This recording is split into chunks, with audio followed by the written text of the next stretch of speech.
Welcome to Brother Owl's Garden. I'm Brian, and I honor your presence here today.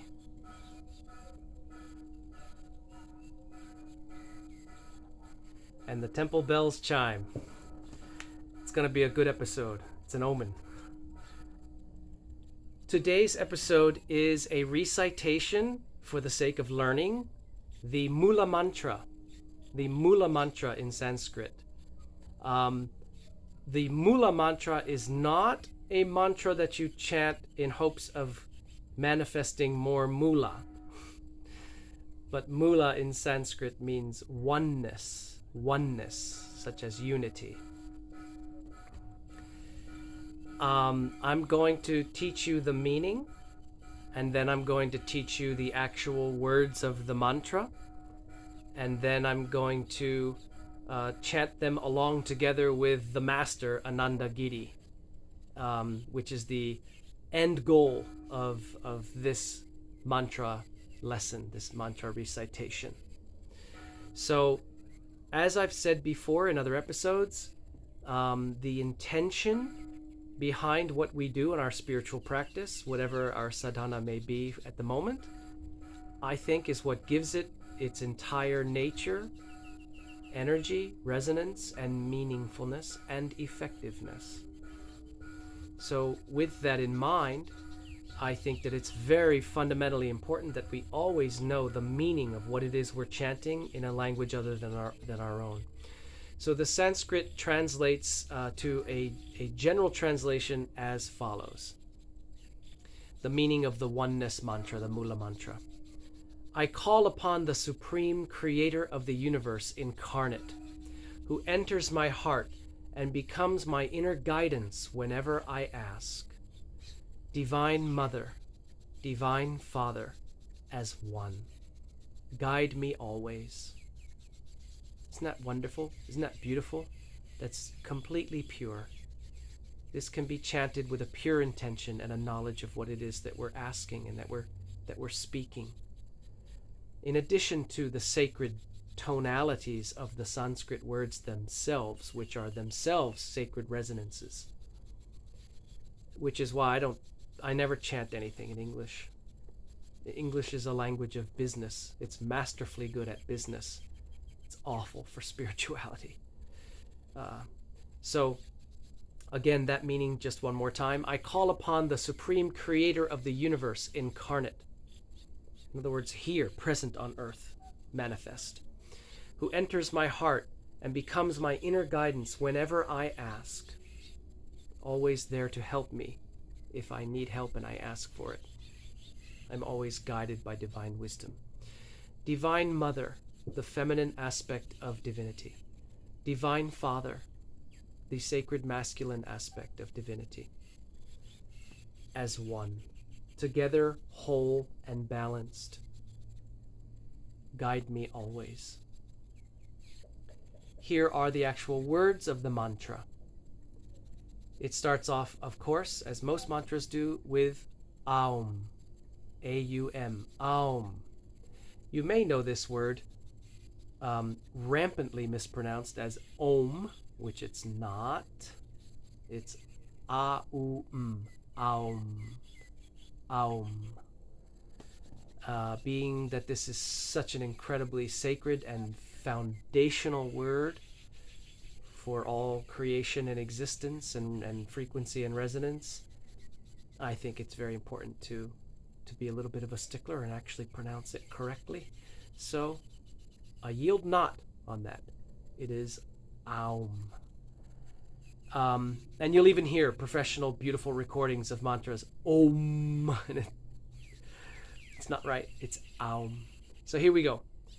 Aum, which sets the sanctity of the whole vibration, attunes and becomes connected to the sacredness of divinity. Aum, Sat, Chit, Ananda. Sat, Chit, Ananda. Parabramha. I tend to roll my R's.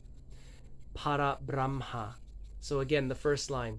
Sat, Chit, Ananda. Parabramha. Next line. Purushotama. Purushotama. Purushotama. Paramatma. So it's Purushotama Paramatma. The second word is Paramatma. The third line, Shri Bhagavati. Shri Bhagavati Sameta. So the third line is Shri Bhagavati Sameta. And the fourth and final line, Shri Bhagavate. Different. First one is T, second one is Te. Shri Bhagavate, the Divine Father, the Sacred Masculine. Namaha, I bow to you. Okay? So it's praising and bowing to the Supreme Being God, acknowledging the aspects of Divine Mother and Divine Father. In other words, the yin-yang wholeness and balance of the Supreme Being. So now I'll go through it a little more smoothly. Sat Chit Ananda Parabramha Purushotama Paramatma Shri Bhagavati Sameta Shri Bhagavate Namaha. Now, I have to give you one little caveat. The master, as I'll call him, Ananda Giri, who is the one who is chanting this in the recording that I'm about to move into, he's pronouncing all of the words, he's enunciating them all, but the way he chops and stretches them in the beginning a little bit is, you need to pay attention. If you were just listening phonetically and didn't know these words, you would definitely write them differently. You would chop and end the words in the wrong places. And if you were going to parrot them, nobody would know. But if you were going to write them out, you would have thought that they were different words by the way he, again, chops and stretches certain syllables. Here's what I mean. The words are Sat Chit Ananda Parabramha, but he doesn't speak it like it's a sentence. He says Sat Chitananda Parabramha. So he takes that Sat Chit Ananda and he makes it Sat Chitananda. So you just need to be aware of that. He's not saying Sat Chit Ananda. He's saying Sat Chitananda. If I were saying good morning to you, I would say good morning to you, if I were duplicating how he chants this. So just know that he's really chopping and then stretching the third syllable. Just to let you know that. I'm a perfectionist. There you go. So he says, it starts off with Aum, and he'll do the scoop.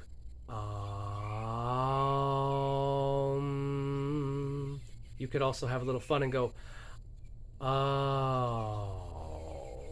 if you want to do the bottom octave. If you sing it along with him is what I mean. So anyway, he goes, Satchitananda Parabramha Purushotama Paramatma Shri Bhagavati Sameta Shri Bhagavate Namaha. Apologize for butchering that. I am no vocalist at all. But I just want to give you that general idea where what we're doing is we're focusing the lens clearer and clearer and clearer into being able to chant along with Ananda Giri. The best recording I've been able to find. If you find another recording on YouTube or somewhere that you like, good for you, and also let me know if it's really good. But I've never found one that comes close to as beautiful and pure of a chant as this particular version by Ananda Giri. But I'm always open to others. If you find one, let me know. So again, a little more smoothly. Satchitananda Parabramha Purushotama Paramatma Shri Bhagavati Sameta. See, there's those two slides. Shri Bhagavate Namaha. Now I'll try to actually do it nicely one time, and then we'll move into singing it along with, chanting it along with Ananda Giri.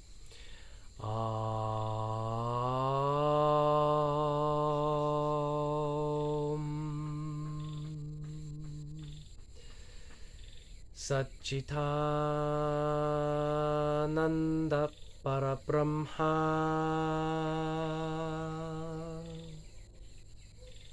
Purushotama Paramatma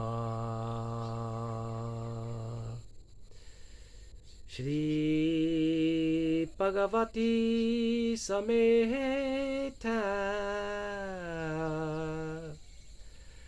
Shri Bhagavate Namaha. Okay, now you have a basic fundamental understanding. Let's chant it along with Ananda Giri.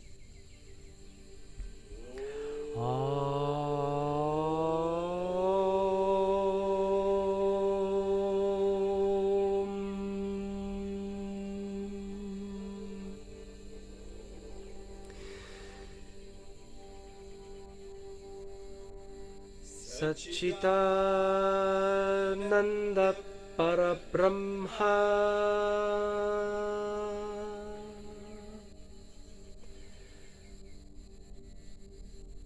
Purushotama Paramatma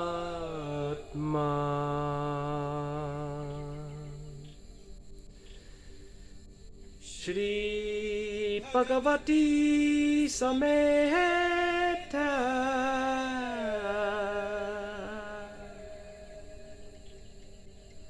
Shri Bhagavate Namaha.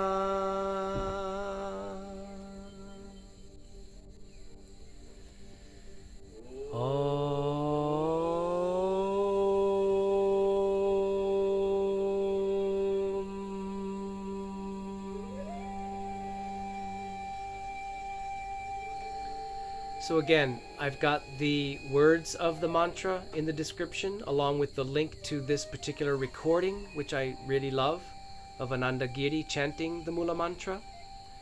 And I would also like to make two suggestions. The first suggestion is for the men. It's very satisfying to be able to chant at the base octave. At this particular time in the day, my voice is too tightened up, I can't do it. But in the morning, when you first wake up, especially if it's dark 30 in the morning, you can probably chant along with this recording at the base octave. And then it's just, I find it so much more satisfying. You can really just resonate that sacred masculine within you. And so I suggest that. Oh, and also before I forget, anytime in this recording you hear the bell ting, you'll hear a little ting. That is an indication we are going back to chanting, because there are little interludes of Indian flute and things. So you hear that little ting, and we're back onto chanting. You'll learn that. The other point I wanted to suggest to everyone is that, and I'm going to do an episode on basic hand mudras coming up.